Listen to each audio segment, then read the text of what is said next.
बेटी की शादी एक अमीर घर में कराई और फ्रॉड हो गया। फ्रॉड क्या हुआ वो सारा आपको बताता हूँ, लेकिन उसके पीछे वजूहात क्या है पहले उनको भी जानेंगे। अस्सलाम वालेकुम, कैसे हैं आप लोग। मैं हूं आपके साथ अदनान, और आज जो कहानी है ये हर उस वालिदैन के लिए जो एक बेटी के माँ बाप हैं। बेटियां सब माँ बाप को बहुत प्यारी होती हैं, और बेटियों के जब जवान होने के बाद रिश्ते करते हैं तो उसमें हम सबसे बड़ी गलती जो करते हैं हम ये करते हैं कि हम ढूंढते हैं कोई पैसे वाला खानदान, कि जहां पर पैसा हो और जायदाद हो ताकि हमारी बेटी जाके आराम से रह सके। लेकिन उसके दरमियान में जो एक ताना मिलता है ना, कि हम तुम्हें झोंपड़ी से उठा के लाए थे, यहाँ महलों में ला के रख दिया है, तो वो बहुत ही परेशान कुन होता है और एक तीर की तरह बच्चियों के दिल पे लगता है कि हमारे वालिदैन गरीब थे। मियाँ बीवी बैठे हुए हैं, उम्र 40-45 साल के करीब हो चुकी है, और शौहर जो है वो रिटायर्ड हो चुका है। 16वें ग्रेड के ऑफिसर थे। 16वें ग्रेड के ऑफिसर होने की बिना पे नौकरी ठीक थी, घर बार सही चलता रहा, और कभी इस दफ्तर कभी उस दफ्तर ट्रांसफर भी होता रहा। इनकी एक बेटी थी, इकलौती औलाद। बेटी को अच्छा खाना पीना दिया और अच्छी तालीम दिलवाई। बेटी पीएचडी कर गई। पीएचडी करने के बाद जब इन्होंने सोचा कि अब बेटी की शादी करते हैं, तो इन्होंने एक रिश्ते वाली से बात की। अब इनके जो ख्यालात थे वो ये थे कि अगर कोई खाता पीता घर मिल जाए ना, तो हमारी बेटी जो है वो सुखी रहेगी, क्योंकि इसने अब पीएचडी कर ली है, पढ़ी लिखी है और सोबर है, घर के काम काज संभालती है। तो हम चाहते हैं कि इसके लिए ऐसा रिश्ता मिले जहां पर कुछ जमीनें हो, घर अच्छा हो, गाड़ी हो, बंगला हो, ताकि इसको आने वाली जिंदगी जो है वो आसानी से गुजर जाए। अब रिश्ते वाली ने चंद दिनों के बाद एक रिश्ता दिखाया जिसमें लड़के वाले काफी अमीर थे। अब रिश्ते वाली इनको ले गई। जब ये उनके घर गए तो पहले इन्होंने देखा कि एक बड़ी सी कोठी है। कोठी देखते ही इनके दिमाग के ऊपर उनका एक रोब बैठ गया। अंदर बैठे हुए चाय पानी पिया, और पानी पीने के दौरान बताते हैं कि एक दो बार जो लड़की का होने वाला ससुर था उसके मुंह से गाली भी निकली, जो हमने वक्ती तौर पर गैर महज़िब समझी, लेकिन हम इस पे कॉम्प्रोमाइज कर गए कि चलें कोई बात नहीं, पैसा तो है ना, हमारी बेटी ऐश करेगी, एक ही बेटा है उनका।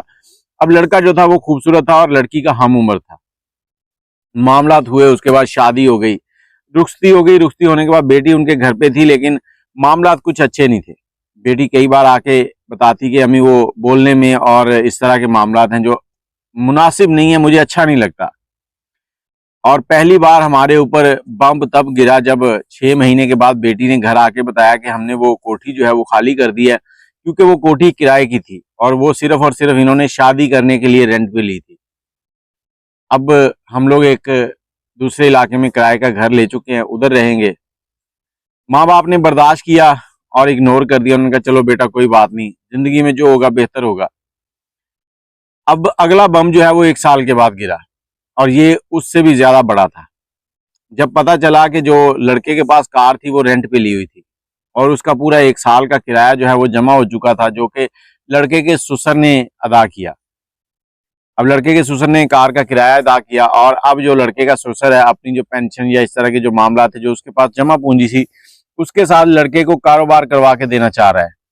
लेकिन वो परेशान है कि जिस तरह पहले धोखे हुए कहीं अब भी धोखा ना हो जाए। और उन्होंने बताया कि एक दो बार वो हमारी बेटी को मार भी चुके हैं। अब हमें मशवरा दें कि हम क्या करें, आप लोग क्या कहेंगे। मैंने तो यही कह दिया कि आप इनकी अलहदगी करवा दें। जैसे ही अलहदगी का लफ्ज सामने आया तो वो परेशान हो गए। वो कहते हमारे खानदान में कभी इस तरह से तलाक नहीं हुई। लोग हम पे बातें करेंगे, हमारा खानदान हम पे तू तू करेगा कि बेटी को पीएचडी करवा ली और अब उसको तलाक भी दिलवा ली है, क्या फायदा है ऐसी तालीम का। तो मैंने कहा हाँ हकीकत है, ये तो कहना चाहिए उनको कि क्या फायदा है ऐसी तालीम का। सबसे पहले तो आपको कहना चाहिए कि आपकी तालीम का क्या फायदा, जिसमें लालच था। आपने एक लालच के चक्कर में अपनी फूल जैसी बेटी को एक दोजख में झोंक दिया। जन्नत बनाते बनाते उसकी जिंदगी जो थी वो फूलों से खेलने वाली जिंदगी को एक पत्थरों में बदल दिया। और वो बता रहे थे कि उसकी सास जो है वो कई बार उससे लड़ती झड़ती है, झगड़ती है, नाक पे मक्खी भी नहीं बैठने देती। और हम लोग उनसे ये भी नहीं कह सकते कि उन्होंने हमारे साथ धोखा किया है, हम लोग मजबूर हैं। अब इनके तो आगे क्या फैसले होंगे कुछ नहीं कह सकता, आगे आने वाला वक्त इनका कैसा गुजरेगा वो अल्लाह ही जाने। लेकिन यहाँ पर जो बात है वो ये है कि हम लोग खुद स्ट्रगल करते हैं, मेहनत करते हैं, क्योंकि जब आपकी या मेरी शादियां हुई थी तब हमारे पास कुछ भी नहीं था। शायद एक साइकिल थी, उस साइकिल को हमने चलाने के बाद मोटरसाइकिल ली, और आज हम 4-5 लोगों का घर भी चला रहे हैं, उसके लिए कमा के लाते हैं। हाँ, ये ज़रूर है कि हम हर रोज़ बाहर खाने नहीं खाने जाते। हम महीने में, हफ्ते में 1 बार ज़रूर जाते हैं। तो ये ज़िंदगी आपको क्यों अच्छी नहीं लगती? अपने जैसे लोगों को छोड़कर दूसरे लोगों के साथ ताल्लुकात बनाते हैं। वहाँ पर सबसे बड़ा जो झटका होता है वो ये होता है कि जब कभी ससुराल वालों की तरफ से नंद का, देवर का या सास का ये ताना मिल जाए कि हम तुम्हें झोंपड़ी से उठाकर महलों में ले आए। हम सबसे बेहतरीन तो वो लोग हैं जो पक्खीवास होते हैं, जो कभी यहाँ झोंपड़ी लगाते हैं, कभी वहाँ झोंपड़ी लगाते हैं और वो अपनी बच्चियों के रिश्ते जो है ना अपने ही कुंबे के अंदर करते हैं, बाहर नहीं करते। क्यों? अगर कोई बाहर कर भी ले तो उसको वैसे ही मार देते हैं। बेहतर क्यों है? क्योंकि वो ये नहीं सोचते कि हमारे दामाद के पास कितने गधे हैं, हमारा दामाद क्या कमाता है। उनको सिर्फ ये होता है कि हमारी बेटी जो है वो इसके लेवल की है, ये हमारे जैसा ही है। और हम लोग पाकिस्तान में रहते हैं जहां पर सिर्फ 3% ऐसे लोग हैं जो एलीट क्लास हैं, जिनको पता ही नहीं है कि पैसा कहां से आ रहा है, कहां जा रहा है, वो बेगम है। बाकी 20% ऐसे लोग हैं जो अपने घरों के मालिक हैं। 80% लोग इस मुल्क के अंदर अपने घरों के मालिक भी नहीं है, किराए के घरों में रहते हैं। कोई किसी दोस्त के घर में रह रहा है, कोई किराए पे रह रहा है। और हम लोग उस 80% को छोड़कर उस 17% की तरफ क्यों जाते हैं? 17 या 20% जो अपने घरों में रहते हैं और अच्छा खा पी लेते हैं।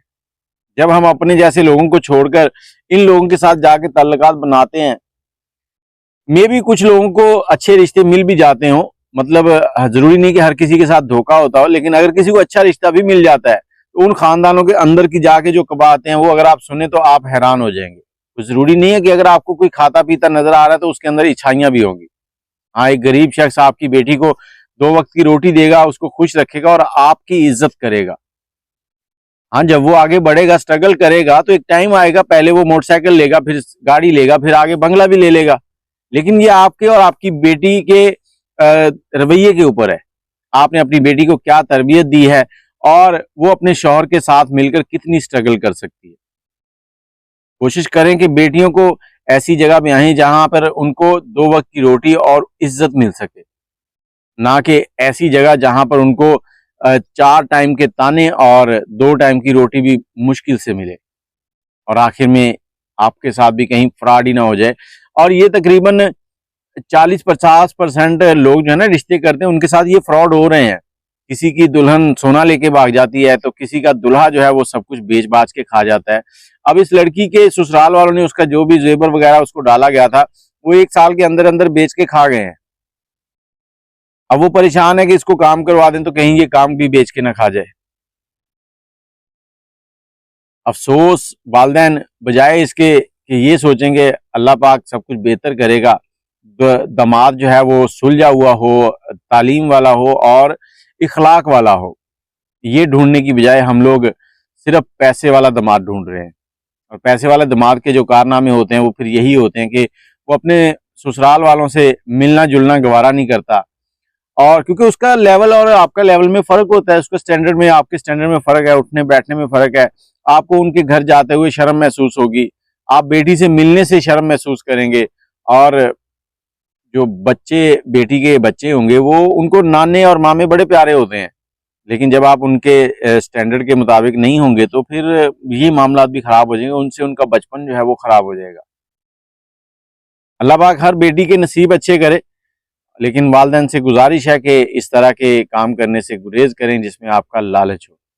आपका लालच तो शायद पूरा हो जाए, लेकिन बेटी की ज़िंदगी जो है वो ख़राब हो जाएगी।